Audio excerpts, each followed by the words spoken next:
I was a prophet even while Adam was between clay and water.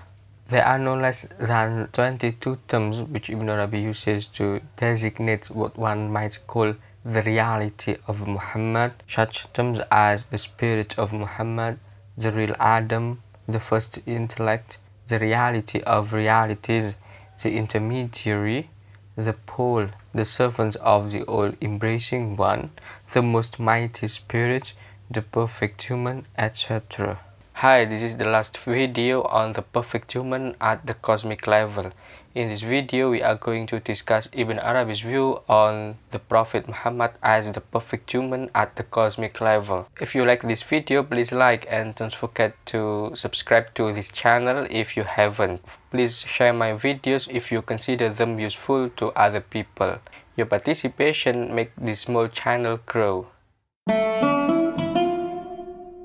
Ibn Arabi employs a vast array of terms to refer to a single concept for two main reasons. Firstly, he draws from various disparate sources, incorporating the specific terminology of each source, including Sufis, Neoplatonists, the Quran, theologians, and more. Secondly, his belief in Wahdatul Wujud, the unity of being, allows him to interchangeably use any name for the one reality that underlies all things. In the Islamic worldview, the Prophet Muhammad is regarded as the primary cause of the creation, as is stated in a Hadith Qudsi. If it weren't for you, O Muhammad, I wouldn't have created the world.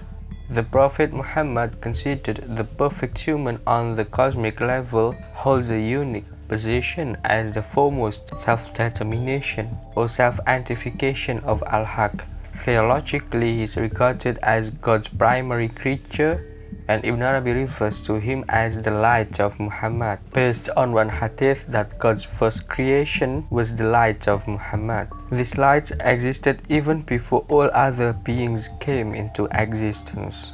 In Shajaratul Kaun, Ibn Arabi elucidates, quote, "When first he labored around this tree of being at the root of Sidkun, he drove forth a choice portion of its constituent elements, which he churned till it became pottery. Then he purified this by putting it through a filter of purity to remove any filthiness it had. Then he cast on it the light of his right direction till its essence appeared. Then he plunged it into the ocean of mercy till the blessedness thereof was shed by all its parts. Then from it he created the light of our Prophet Muhammad, upon whom be God's blessing and peace. This he embellished with light from the highest angelic court till it shone and mounted up. Then he made that light the source of every light, so that it was the first of them to be composed, though the last of them to become manifest, is to be their leader at the resurrection, the one to announce to them their happiness, and the one who will crown them with beautiful crowns." The light represents what God created before anything else, and from which he brought forth the entire creation. It serves as the foundational essence of the world's creation, identified as the light due to its alignment with the first intellect or the divine consciousness. Through this light, God manifested himself in a state of absolute unity. On a personal level, this light embodies the reality of Muhammad. In this context, the light mentioned earlier is considered eternal without beginning and beyond the constraints of time, referred to as non-temporal.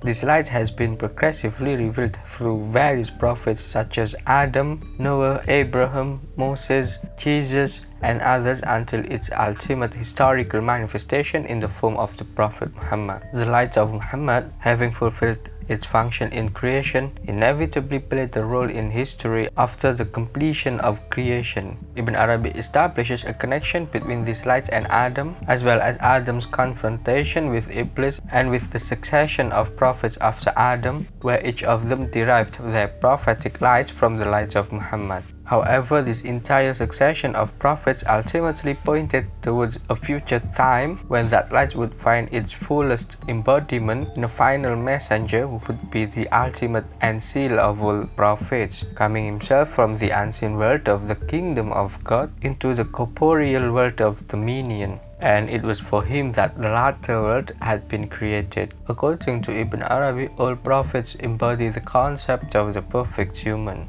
However, Muhammad as the Islamic prophet holds a uniquely significant position among them. What sets the Prophet Muhammad apart is that he existed as a cosmic being before he was appointed as an individual prophet during specific moments in human history to serve as God's messenger to the Arabs. This understanding is derived from a well-known hadith where the Prophet Muhammad describes himself as a cosmic entity as mentioned previously. Quote, "His wisdom is unique because he is the most perfect existence in humankind. For this reason, creation begins and ends with him.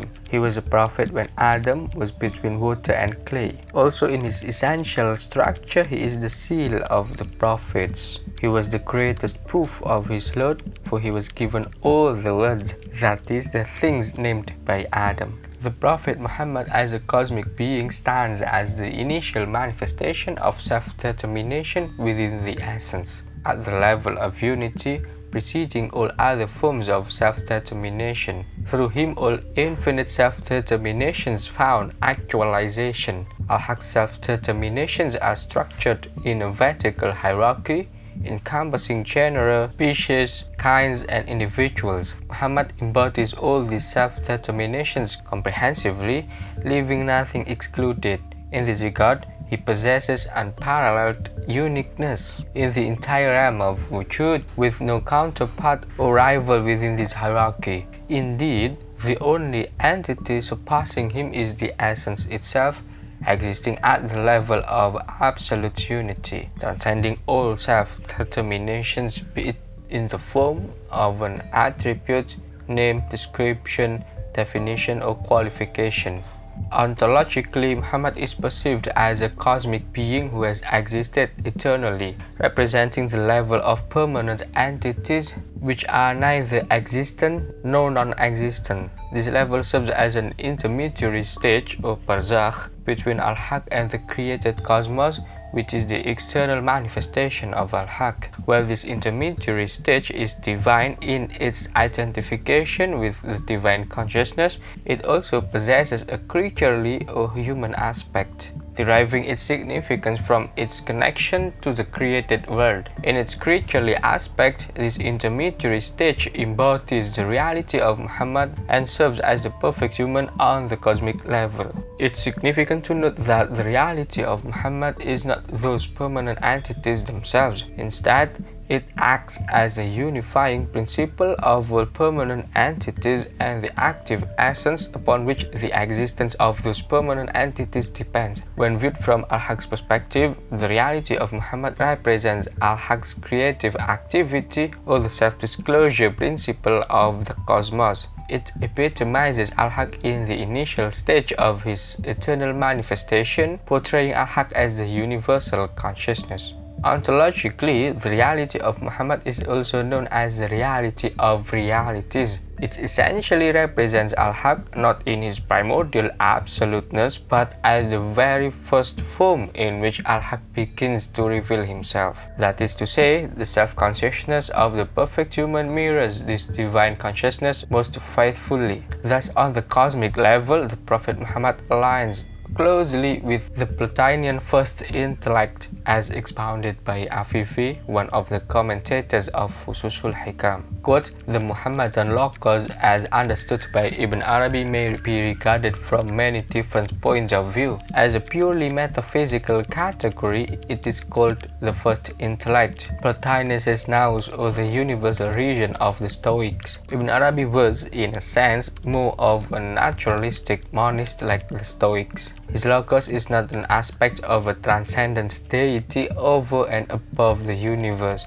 but rather the immanent rational principle in the universe. From the mystical point of view, he calls the same logos the reality of Muhammad. Given those considerations, it becomes evident that Muhammad as the Logos represents the utmost perfection within the realm of humanity. As the first creation of Al-Haq, the cosmic Muhammad aligns precisely with Plotinus's first intellect, which is the initial emanation from the One. Ibn Arabi refers to this aspect of Muhammad as the Muhammadan spirit. In Plotinus's worldview, the nous, or first intellect, exhibits two characteristics. Firstly, it is passive concerning its origin, emanating from a higher level of truth. Secondly, it is active concerning what emanates from it, namely the lower level of truth. In the context of Ibn Arabi's philosophy, this Plotinian passivity transforms into servanthood, while the activity takes the form of lordship.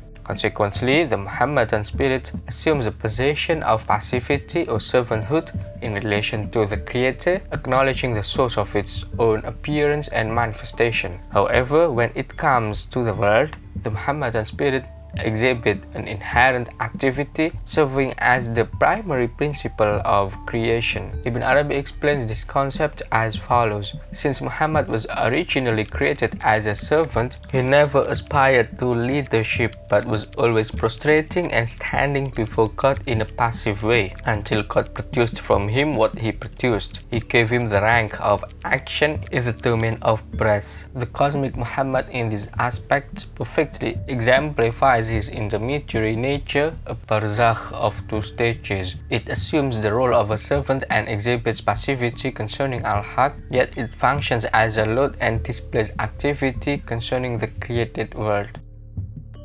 Overall, as a close of our topic on the perfect human at the cosmic level, the perfect human here refers to the entire human species and is arguably al-haq due to its intrinsic comprehensiveness. Ibn Arabi explains that God has infused all of his names, both active and passive, into Adam, representing humanity. As human, who encapsulates everything God manifests, becomes a perfect reflection of God.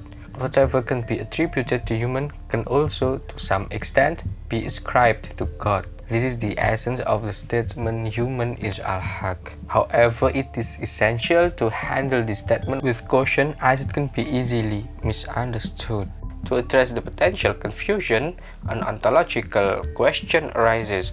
Is there no fundamental difference between human as the microcosm and al-haq? The answer is undoubtedly that there is a crucial distinction, primarily based on the status of existence, that is, the distinction of necessity and possibility. Quote, the description through which we described him was not but the description of ourselves, except for the unique essential necessity which belongs to him alone. Since we know him through knowing ourselves, and from ourselves we ascribe to him all that which we ascribe to ourselves. This point is corroborated by divine messages which come to us through the prophets. In these messages, he described himself for us through us. If we witness him, we witness ourselves, and if we witnesses us, he witnesses himself. We are doubtless many in terms of being numerous individuals and species. Even if one reality unites us, we definitely know that there is a difference through which individuals are distinguished from one another.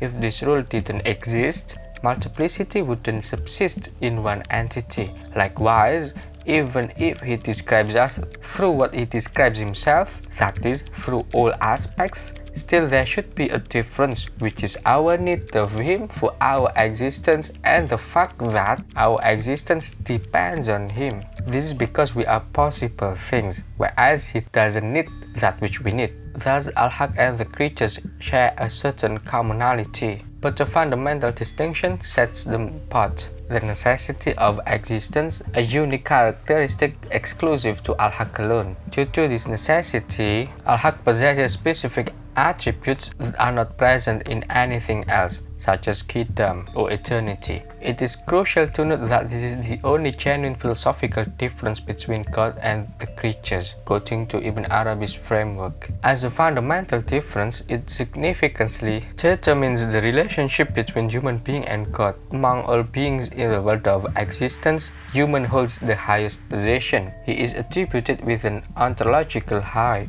However, it is important to understand that humans' height is not comparable to the height of Al-Haq. Ibn Arabi emphasizes the non-essential nature of the height attributed to humans by pointing out that the perfect human, although the highest among all beings, doesn't possess the height inherently. Rather, this height belongs to the station assigned to him. It is not so much the individual human himself who is elevated, but rather the station he occupies. This is evident when God says, "And we raised him to a high station." Here the adjective high qualifies station, not human. Similarly, when humans are referred to as the vicegerent of God on earth, it signifies a height of station or position rather than an essential height inherent in their nature. So according to Ibn Arabi, there is a misconception that God and humans share the same height. God unequivocally denies any equality in height between himself and humans. While humans may be considered the highest in a particular sense and participate with God in the general connotation of the word height, the true essence of the height differs when applied to God compared to when applied to humans. Humans' height is not essential but merely consequential or secondary. After all, the cosmic Muhammad or the spirit of Muhammad or the light of Muhammad or the reality of Muhammad remains a creature whatsoever. You can help me out monetarily, be it PayPal or Patreon, but no pressure to do that. Nevertheless, your monetary support does mean the world to me as a creator. Thanks in advance. I'll see you next time.